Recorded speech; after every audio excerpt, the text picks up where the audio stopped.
મિત્રો, પ્રેરિત પાઉલ રોમનોને પત્રમાં જણાવે છે કે દરેક મનુષ્ય પાપી છે અને ઉદ્ધારનો શુભ સંદેશ દરેક લોકોને માટે છે. ઈશ્વરની યોજના છે કે દરેક માણસ પાપના દંડથી બચી જાય. તે માટે તેમણે પ્રભુ ઈસુને આ જગતમાં મોકલી આપ્યા. પણ ઉદ્ધાર પ્રાપ્ત કરવા માટે ઈસુ પર વિશ્વાસ કરવો આવશ્યક છે. શું તમે ઉદ્ધારની ભેટ પ્રાપ્ત કરી છે?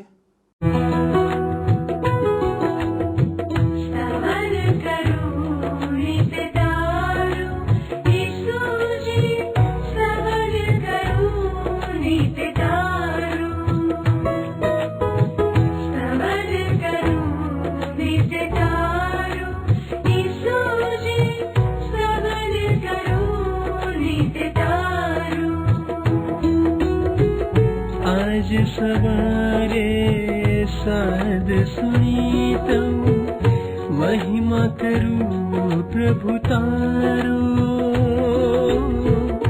महिमा करूं प्रभु तारो, स्तवन करूं नित्य तारो.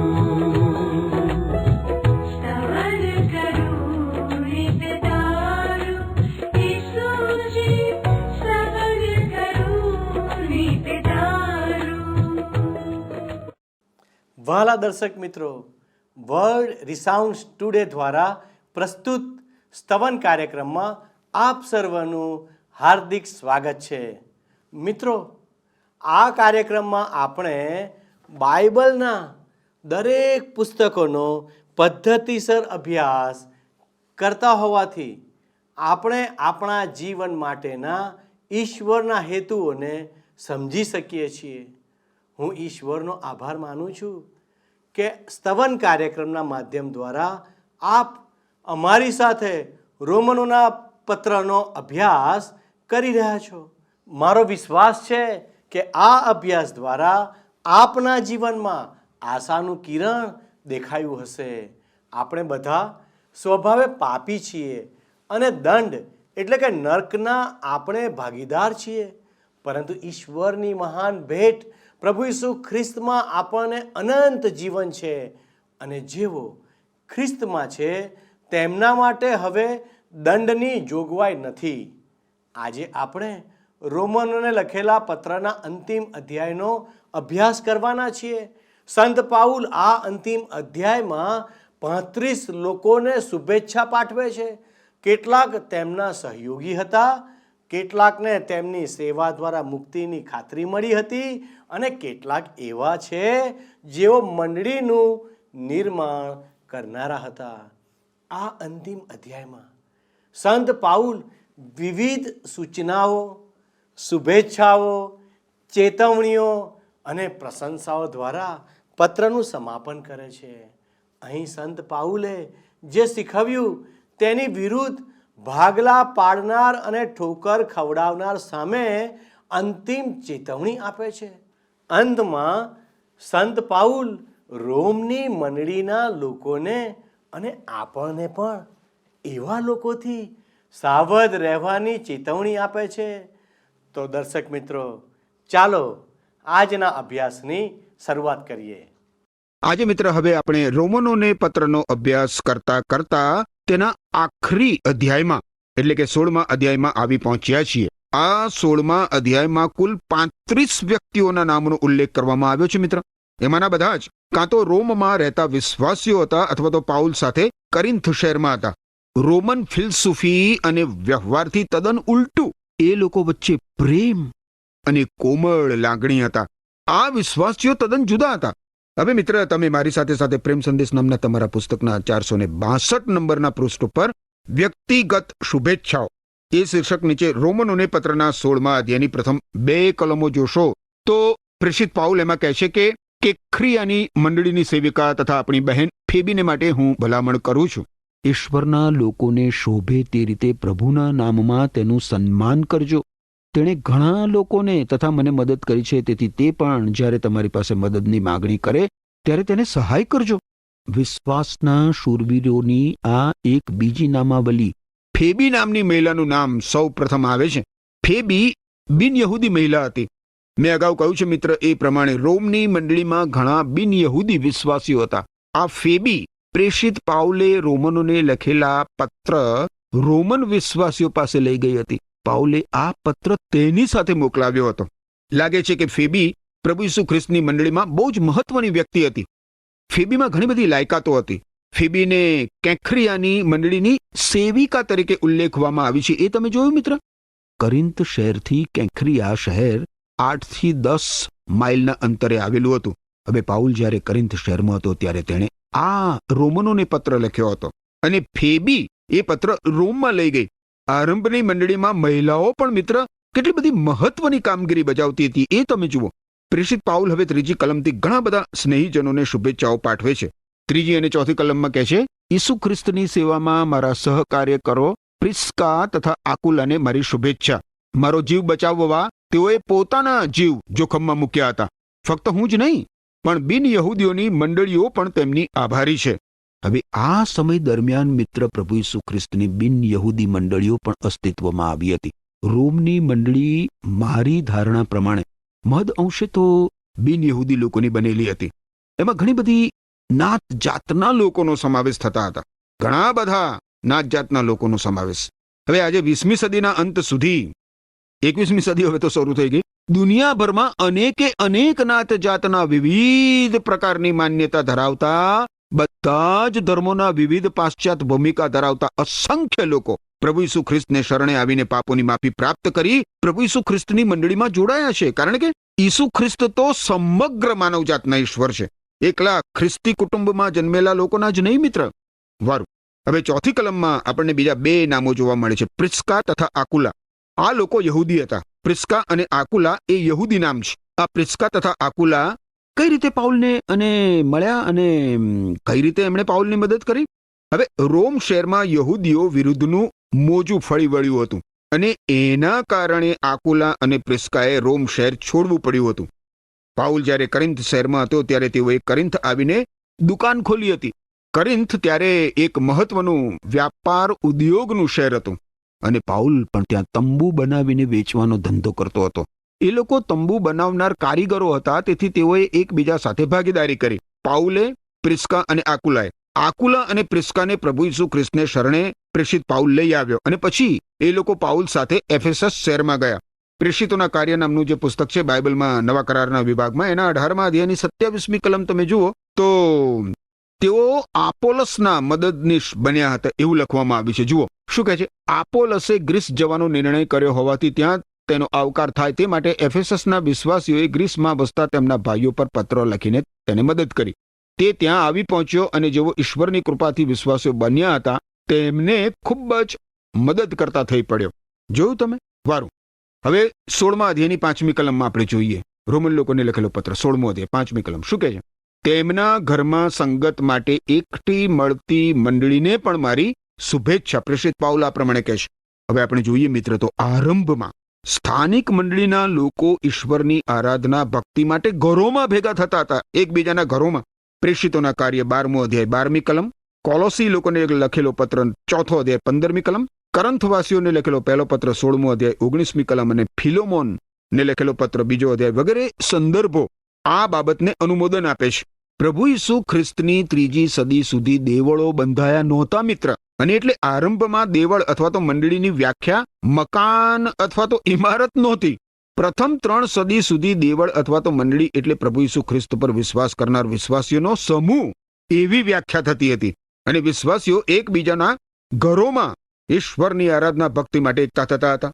5મી કલમમાં આસિયા પ્રદેશમાંથી ઈસુ ખ્રિસ્ત પર સૌ પ્રથમ વિશ્વાસ કરનાર એપાઇનેતસ નામના માણસનો પણ ઉલ્લેખ કરવામાં આવ્યો છે. જુઓ 6ઠ્ઠી કલમ. આસિયા પ્રદેશમાંથી ઈસુ ખ્રિસ્ત પર સૌ પ્રથમ વિશ્વાસ કરનાર મારા પ્રિય મિત્ર એપાઇનેતસને શુભેચ્છા. હવે મારિયા એ યહૂદી નામ છે. પછી આગળ શું કહે છે? તમારે ખાતર પુષ્કળ મહેનત કરનાર મારિયાને શુભેચ્છા. આ મારિયા એ યહૂદી નામ છે. હવે આ મારિયાએ રોમના વિશ્વાસીઓ માટે થાકી જવાય મિત્ર, થાકી જવાય એટલી બધી હદ બહારની મહેનત કરી હતી. મારિયા શબ્દનો અર્થ બંડ થાય છે. પ્રભુ ઈસુ ખ્રિસ્ત પર વિશ્વાસ કર્યા અગાઉ મારિયા બંડખોર હતી, પરંતુ હવે બીજા વિશ્વાસીઓ માટે એ તનતોડ પરિશ્રમ કરે છે, કારણ કે હવે એ પ્રભુ ઈસુ ખ્રિસ્તને આધીન થઈ છે. 7મી કલમમાં પ્રેષિત પાઉલ કહે છે કે મારા યહૂદી ભાઈઓ આંદ્રોનિકસ અને જુનિયાસ જેઓ મારી સાથે જેલમાં હતા તેઓને શુભેચ્છા. પ્રેષિતો તેમને સારી રીતે ઓળખે છે અને તેઓ મારા પહેલા ખ્રિસ્તી થયા હતા. આંદ્રોનિકસ એ ગ્રીક નામ છે મિત્ર, અને આ નામ ગુલામ સાથે સંકળાયેલું છે. જુનિયાસ એ રોમન નામ છે. પાઉલ તેમને પોતાના યહૂદી ભાઈઓ તરીકે ઓળખાવે છે. પાઉલ કહે છે કે આંદ્રોનિકસ અને જુનિયાસ તેની સાથે જેલમાં હતા. આ બંને ભાઈઓ પ્રભુ ઈસુ ખ્રિસ્તના પ્રેષિતોથી પરિચિત હતા અને પ્રેષિતો તેમનું સન્માન કરતા હતા. પ્રેષિત પાઉલે રોમની મંડળીની સ્થાપના અત્યંત અસાધારણ સંજોગોમાં કરી હતી મિત્ર. આકુલા અને પ્રિસ્કાને પ્રેષિત પાઉલ કરિન્થ શહેરમાં બજારમાં મળ્યો હતો, અને પછી આ બે માણસોને તે જેલમાં મળ્યો હતો.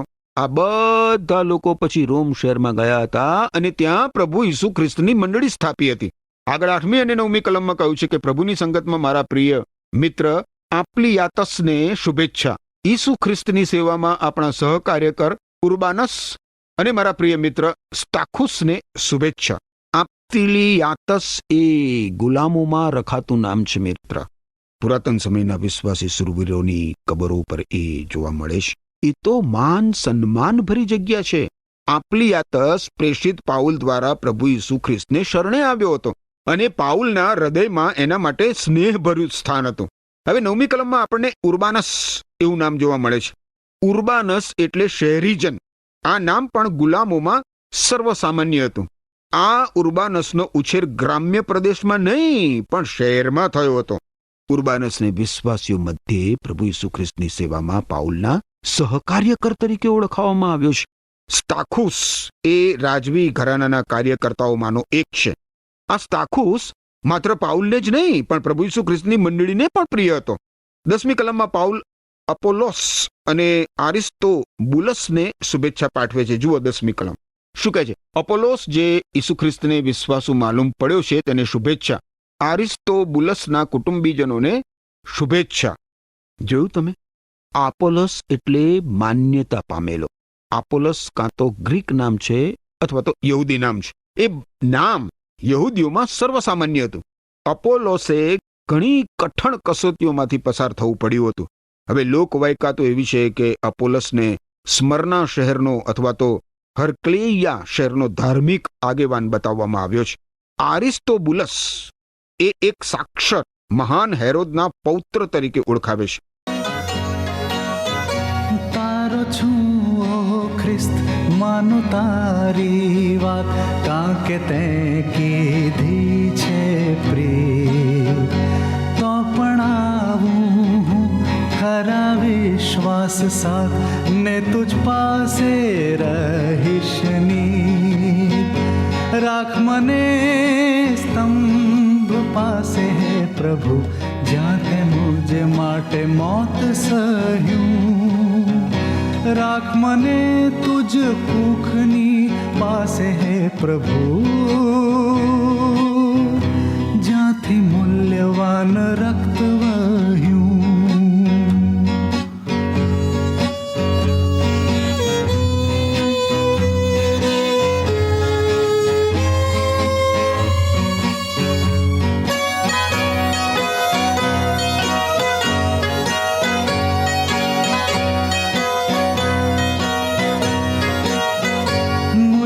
अर्पित कर तारी सेवा काज, तारी महाकृपाए.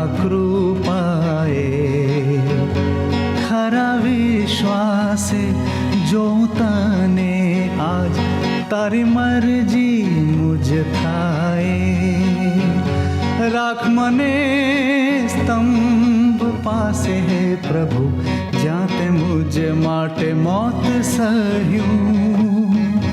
રાખ મને તુજ કુખની પાસે હે પ્રભુ, જ્યાંથી મૂલ્યવાન રક્ત વહ્યું. 11મી કલમમાં શું કહ્યું છે. મારા યહૂદી ભાઈ હેરોદિઓનને શુભેચ્છા. નાર્કિસસના કુટુંબના ખ્રિસ્તી ભાઈઓને શુભેચ્છા. હેરોદિયન યહૂદી હતો મિત્ર. એ નામ હેરોદનું કુટુંબ દર્શાવે છે. મુક્ત કરાયેલા તાર્કિસસને અગ્રિપા રાજાએ મારી નાખ્યો હતો. હવે 12મી કલમ જુઓ. ત્રુફેના તથા ત્રુફેસાને મારી શુભેચ્છા. મારી પ્રિય મિત્ર પેર્સિસને શુભેચ્છા. તેણે પ્રભુને માટે ભારે જહેમત ઉઠાવી છે. હવે આ ત્રુફેના નામનો અર્થ થાય નાજુક અને ત્રુફોસા એ નામનો અર્થ થાય મનોહર. આ બંને મહિલાઓએ પ્રભુ ઈસુ ખ્રિસ્તનો સ્વીકાર કર્યો હતો. પ્રભુ ઈસુ ખ્રિસ્તને શરણે આવી હતી. તેઓ સુખી મહિલાઓ હતી અને તેમણે પ્રેષિત પાઉલને ટેકો કર્યો હતો. તેઓ બંને રોમની મંડળીમાં સાચી સેવિકાઓ હતી. પેર્સિસ એક બીજું નામ આપણને અહીંયા જોવા મળે છે, જેણે પ્રભુ ઈસુ ખ્રિસ્ત માટે ભારે જહેમત ઉઠાવી હતી. હવે પાઉલ રૂફસ નામના માણસનો ઉલ્લેખ કરે છે. 13મી કલમ જુઓ. શું કહે છે? પ્રભુની સેવામાં પ્રખર કાર્યકર રૂફસને શુભેચ્છા. જો કે આ માણસ રૂફસ આ 16મા અધ્યાયમાં નેપથ્યમાં છે. એમ છતાં આપણે તેના વિશે ઘણું બધું જાણી શકીએ છીએ. રૂફસ એટલે લાલ. રૂફસને પ્રભુ ઈસુના પ્રખર કાર્યકર તરીકે ઓળખાવાયો છે. આ રૂફસ પ્રભુ ઈસુ ખ્રિસ્તની મંડળીમાં અગ્રસ્થાને હતો. પાઉલ અહીં રૂફસની માતાને પણ શુભેચ્છા પાઠવે છે. રૂફસની માતાએ એક દીકરાની જેમ પાઉલની મદદ કરી હતી. હવે આગળ 14મી કલમમાં આપણને બીજા નામો જોવા મળે છે. જુઓ. આસુક્રિતસ, ફ્લેગોન, હેર્મેસ, પાત્રોબાસ તથા હેર્મોસ અને તેઓની સાથે જે બીજા ખ્રિસ્તી ભાઈઓ છે તેઓને શુભેચ્છા. કદાચ પાઉલ આ બધાને પ્રભુ ઈસુ ખ્રિસ્તને શરણે લાવનાર વ્યક્તિ હતો મિત્ર. 15મી કલમમાં બીજા વધારે નામ જોવા મળે છે. ફિલોલોગસ તથા જુલિયા, નેરિયસ તથા તેની બેન અને ઓલુપાસ તથા તેઓની સાથે ઈશ્વરના જે લોક છે તે બધાને શુભેચ્છાઓ. હવે આ બધા લોકો રોમ શહેરમાંની પ્રભુ ઈસુ ખ્રિસ્તની મંડળીના સભ્યો હતા અને એ સમયની વિશ્વાસીઓની સંગતનું પ્રતીક જુઓ કેટલું બધું અદ્ભુત છે. 16મી કલમમાં પાઉલ કહે છે કે સંગતના પ્રતીક સમા પવિત્ર ચુંબન દ્વારા એકબીજાને શુભેચ્છા પાઠવજો. ઈસુ ખ્રિસ્તની સર્વ મંડળીઓ તમને શુભેચ્છા પાઠવે છે. લોકો પવિત્ર ચુંબન દ્વારા એકબીજાને શુભેચ્છા પાઠવતા હતા મિત્ર. પવિત્ર ચુંબન દ્વારા. હવે 17 અને 18 કલમોમાં પાઉલ એક ચેતવણી આપે છે. જુઓ. છેલ્લી સૂચનાઓ એ શીર્ષક નીચે 17 અને 18 કલમમાં પ્રેષિત પાઉલ કહે છે કે મારા ભાઈઓ, મારી તમને આગ્રહભરી વિનંતી છે કે તમે જે શિક્ષણ મેળવ્યું છે તેની વિરુદ્ધ જેઓ ફાટફૂટ પાડે છે અને લોકોના વિશ્વાસમાં શંકા પેદા કરે છે તેઓથી દૂર રહો. જેઓ આવા કાર્યો કરે છે તેઓ ઈસુ ખ્રિસ્ત આપણા પ્રભુની સેવા કરતા નથી. ઈસુ ખ્રિસ્ત આપણા પ્રભુની સેવા કરતા નથી, પણ પોતાના પેટની જ પૂજા કરે છે. પોતાના પેટની જ પૂજા કરે છે તથા મીઠી મીઠી વાતો અને ખુશામતથી ભોળા લોકોના મન બમાવે છે. તમે જુઓ મિત્ર, તમે નોંધ્યું એ લોકોનો વિશ્વાસ આજુબાજુના વિસ્તારોમાં પણ જાહેર થયો હતો. અન્ય પ્રદેશોના લોકોને પણ જાણ થઈ હતી કે રોમ શહેરમાંના લોકો પ્રભુ ઈસુ ખ્રિસ્તને શરણે આવ્યા છે. લોકો પ્રભુ ઈસુ ખ્રિસ્તને શરણે આવ્યા છે અને એ લોકોનો વિશ્વાસ આજ્ઞા પાલન દ્વારા થતો હતો. આ કલમમાં પાઉલ કહે છે કે સારી બાબતો વિશે જ્ઞાની બનો. એનો અર્થ એ થાય કે ઈશ્વરના વચનોના જ્ઞાનમાં વૃદ્ધિ પામતા જાઓ. બાઇબલમાંના ઈશ્વરના પવિત્ર અને જીવંત વચનોના જ્ઞાનમાં તમે વૃદ્ધિ પામતા જાઓ. 20મી કલમમાં એ શું કહે છે? ઈશ્વર જે શાંતિનું મૂળ છે તે ટૂંક સમયમાં શૈતાનને તમારા પગ તળે છૂંદી નાખશે. આપણા પ્રભુ ઈસુ ખ્રિસ્તની કૃપા તમારા પર હો. અદ્ભુત એવું આ વરદાન છે. આ કલમ પ્રમાણે શૈતાનને આપણા પગ તળે છૂંદી નાખનાર ઈશ્વર છે મિત્ર. આ હકીકત આપણે સદા ધ્યાનમાં રાખવા જેવી છે, પરંતુ આપણે શૈતાનનો સામનો કરવા માટે જાગૃત અને ગંભીર બનવાની જરૂર છે. 21મી કલમ હવે જોશો. મારો સહકાર્યકર તિમોથી તમને શુભેચ્છા પાઠવે છે. વળી મારા યહૂદી ભાઈઓ લુકિયસ, યાસન અને સોસીપાતર પણ શુભેચ્છા પાઠવે છે. આ બધા જ પાઉલના સહકાર્યકરો હતા મિત્ર. એ લોકો પણ પાઉલની સાથે સાથે રોમ શહેરમાંના વિશ્વાસીઓને શુભેચ્છાઓ પાઠવે છે. આમાંથી મિત્ર આરંભની મંડળીની વૃદ્ધિ માટે તિમોથીએ અગ્રિમ ભાગ ભજવ્યો હતો. એણે પાઉલ સાથે તેની દ્વિતીય પ્રચાર સફરમાં ભાગ લીધો હતો અને પાઉલ સાથે એ ફર્યો હતો. કેટલાક સમય બાદ પાઉલે એફેસસ શહેરની મંડળીમાં કાર્ય કરતા આ તિમોથીને 2 પત્રો લખ્યા હતા મિત્ર. નવા કરારમાં એ છે તિમોથીને લખેલો પહેલો પત્ર અને તિમોથીને લખેલો બીજો પત્ર. હવે 22મી કલમમાં પાઉલ તેર્તિયસ નામના માણસનો ઉલ્લેખ કરે છે. જુઓ 22મી કલમ શું કહે છે? હું તેર્તિયસ પ્રભુમાં તમને શુભેચ્છા પાઠવું છું. આહાહા, તમે જુઓ મિત્ર, પાઉલ પાસે એના પત્રો લખવા માટે મદદનીશો પણ હતા. ગલાતીને લખેલો પત્ર એમાં અપવાદરૂપ છે. હવે 23મી કલમમાં આપણને બીજા 3 નામો જોવા મળે છે. જુઓ 23મી કલમ શું કહે છે? અમારા યજમાન ગાયસ, કે જેમના ઘરમાં સંગતને માટે મંડળી એકઠી થાય છે, તેઓ તમને શુભેચ્છા પાઠવે છે. શહેરના ખજાનચી એરાસ્તસ અને આપણો ભાઈ કરવાતસ તમને શુભેચ્છા પાઠવે છે. પાઉલ ગાયસના ઘરમાં રહેતો હતો, એ પણ શુભેચ્છા પાઠવે છે. હવે 24મી કલમમાં પાઉલ આશીર્વચન ઉચ્ચારે છે. શું કહે છે? આપણા પ્રભુ ઈસુ ખ્રિસ્તની કૃપા તમારા સર્વ પર હો, આમીન. 25મી કલમમાં પાઉલ ઉત્તેજન આપતા કહે છે કે આપણે ઈશ્વરનો મહિમા આપીએ, આપણે ઈશ્વરને મહિમા આપીએ, કારણ તે તેમના વિશ્વાસમાં દ્રઢ રાખવાને સમર્થ છે. મેં તમને ઈસુ ખ્રિસ્ત સંબંધીનો શુભ સંદેશ પ્રગટ કર્યો છે.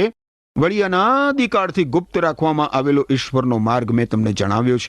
એ માટે ઈશ્વરની સ્તુતિ થાવ, એ માટે ઈશ્વરની સ્તુતિ થાવ. અનાદિકાળથી ગુપ્ત રાખવામાં આવેલો ઈશ્વરનો માર્ગ જૂના કરારમાં પ્રગટ નહોતો કરાયો મિત્ર. એ માર્ગ એટલે વર્તમાન સમયમાં ઈશ્વર યહૂદી તેમજ બિન યહૂદી બંનેને ઈસુ ખ્રિસ્તની મંડળી રૂપી શરીરમાં એક કરે છે. એ હવે 26મી કલમ જુઓ. સંદેશવાહકોના લખાણો દ્વારા તે ગુપ્ત સત્ય અત્યારે ખુલ્લું થયું છે. બધી પ્રજાઓ ઈસુ ખ્રિસ્તના શુભ સંદેશ ઉપર વિશ્વાસ કરી તેને આધીન થાય તે માટે સનાતન ઈશ્વરની આજ્ઞાથી તે તમને જણાવવામાં આવ્યું છે. અહીં મિત્ર આપણને વિશ્વાસીની આધીનતા જોવા મળે છે. જ્યારે કોઈ વ્યક્તિ પ્રભુ ઈસુ ખ્રિસ્ત પર વિશ્વાસ કરે ત્યારે તે ઈસુ ખ્રિસ્તને આધીન થશે. ઈસુ ખ્રિસ્તને આધીનતા એ વિશ્વાસનું કાર્ય અને વિશ્વાસનું પરિણામ છે. 27મી કલમમાં તમે જુઓ, પ્રેષિત પાઉલ કેટલી અદ્ભુત ઝંખના પ્રદર્શિત કરે છે. એ કહે છે કે ઈસુ ખ્રિસ્તની મારફતે એકલા જ સર્વજ્ઞાની ઈશ્વરનો સર્વકાળ સુધી મહિમા હો, આમીન. શું તમે મિત્ર ઈસુ ખ્રિસ્ત ઉપર ભરોસો મૂકીને એ દૈવી સુખ પ્રાપ્ત કર્યું છે? આજે ઈશ્વર તમને એ તક આપવા માંગે છે. આમીન. વહાલા દર્શક મિત્રો, આજના અંતિમ અધ્યાયમાં સંત પાઉલે 35 નામોનો ઉલ્લેખ કરીને જુદા જુદા સેવકોની કદર કરી. સંત પાઉલ વિશ્વાસીઓને શુભેચ્છાના પ્રતીક તરીકે પવિત્ર ચુંબન કરીને એકબીજાને સલામ કહેવાનું જણાવે છે. સંત પિત્તર તેને પ્રેમનું ચુંબન કહે છે, કેટલાક તેને શાંતિનું ચુંબન કહે છે. આવી શુભેચ્છાઓની સૂચિ મૂલ્યવાન છે. તે દર્શાવે છે કે સંત પાઉલે તેમના મિત્રોની કેટલી કદર કરી, તેઓની પ્રશંસા કરી અને તેમને ઉત્તેજન આપ્યું. અહીં સંત પાઉલ યહૂદીઓ અને વિદેશીઓ, સ્ત્રીઓ અને પુરુષો અને કેટલાક મહત્વના લોકો તેમજ દાસોનો ઉલ્લેખ કર્યો. સંત પાઉલે રોમના વિશ્વાસીઓને કેટલાક ચોક્કસ જોખમો વિશે ચેતવણી આપીને મંડળી મધ્યે કામ કરતા કેટલાક ઘમંડી જુઠ્ઠા શિક્ષકો વિશે લખીને જણાવ્યું કે તેઓ નાણાં કમાવવાના સાધન તરીકે શુભ સંદેશનો ઉપયોગ કરતા હોવાથી તેમનાથી દૂર રહેવું. સંત પાઉલ જણાવે છે કે ખ્રિસ્તે વધસ્તંભ પર શૈતાનને પગ તળે છૂંદીને વિજય મેળવ્યો છે. પણ શૈતાન ઈશ્વરનો વિરોધ કરવાનું અને પરમેશ્વરના લોકો માટે મુશ્કેલી ઊભી કરવાનું ચાલુ રાખે છે. પણ પાઉલને વિશ્વાસ હતો કે શૈતાનની અંતિમ હાર નિશ્ચિત છે. ઈસુ ખ્રિસ્તનું મૃત્યુ શૈતાનની શક્તિનો સંપૂર્ણ નાશ કરવા માટે પૂરતું હતું. છેલ્લે સંત પાઉલ ઈશ્વરની સ્તુતિના વર્ણનમાં જણાવે છે કે ઈશ્વર પાસે આપણા વિશ્વાસને મજબૂત કરવાનું સામર્થ્ય છે. ઈશ્વર વિશ્વાસીઓને પાપની વૃત્તિઓ સામે જીતવાની શક્તિ આપે છે. જ્યારે લોકો તેનો વિરોધ કરે છે ત્યારે ઈશ્વર તેમને હિંમત આપે છે. ઘણી સદીઓથી લોકો ઈશ્વરની યોજના જાણતા ન હતા. તે એક રહસ્ય કે મર્મ જેવું હતું, જેને ઈશ્વરે હવે પ્રગટ કર્યું છે. ઈશ્વરે તેમના પુત્ર ઈસુ ખ્રિસ્ત દ્વારા યહૂદીઓ અને બિન યહૂદીઓ બંનેને બચાવવાનું નક્કી કર્યું હતું. સમગ્ર વિશ્વમાં દરેકને શુભ સંદેશ પ્રાપ્ત થાય તેવી ઈશ્વરની ઈચ્છા છે. વહાલા દર્શક મિત્રો, આજે રોમનોને પત્રનો અભ્યાસ પૂરો થાય છે. આવતીકાલથી એક નવા પુસ્તક સાથે આપણે આગળ વધીશું. વહાલા દર્શક મિત્રો, રોમનોને પત્રમાં સંત પાઉલે જણાવ્યું છે કે ઈસુ ખ્રિસ્તનો શુભ સંદેશ વિશ્વની દરેક વ્યક્તિ માટે છે. તો આવો આપણે પણ ઈસુની આ શુભ સંદેશની સેવામાં સામેલ થઈએ. આજે તમે તૈયાર છો? તમે જ્યાં રહો છો, નોકરી કરો છો, જે દેશમાં કે રાજ્યમાં કે શહેરમાં રહો છો, તમને જે પણ ભાષા આવડે છે અથવા તો તમે ફોન દ્વારા કે સોશિયલ મીડિયા દ્વારા જેમનો પણ સંપર્ક કરી શકો છો, તેમને ઈસુનો શુભ સંદેશ આપવાનો છે. શું વહાલા દર્શક મિત્રો, આપણે ઈસુ વિશેની વાત, ઈસુ વિશેનો શુભ સંદેશ અન્ય લોકોને કહી શકીએ છીએ?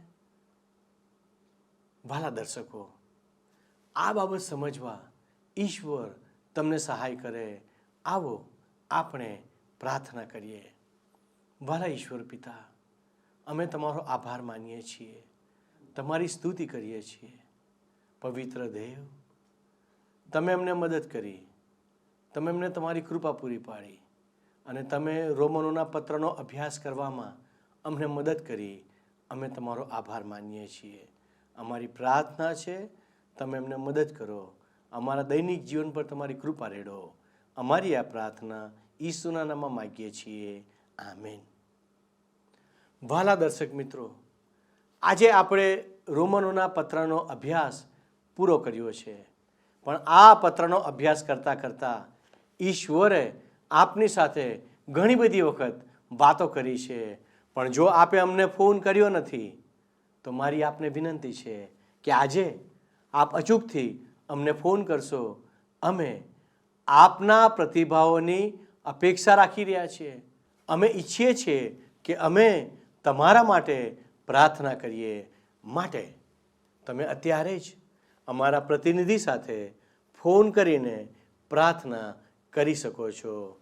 ઈશ્વર આજના દિવસનો આશીર્વાદ આપ સર્વને આપે અને ઈશ્વર આજના દિવસે આપ સર્વની સંભાળ લે. એ જ પ્રાર્થના સાથે હું આપની વિદાય લઉં છું. આમેન. વહાલા દર્શક મિત્રો, શું તમે ઈચ્છો છો કે 2025ના વર્ષનું કેલેન્ડર આપને નિઃશુલ્ક પ્રાપ્ત થાય? તો આજે જ ટીવી સ્ક્રીન પર દર્શાવેલ નંબર પર SMS અથવા WhatsApp મારફતે આપનું પૂરું નામ તથા સરનામું, પિનકોડ નંબર અને આપનો ફોન નંબર પણ મોકલી આપવા વિનંતી છે.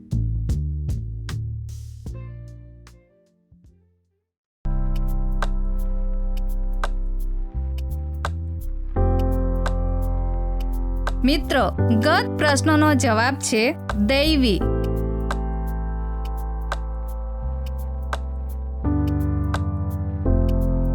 આજનો પ્રશ્ન છે કિંખરિયાની મંડળીની સેવિકાનું નામ શું હતું?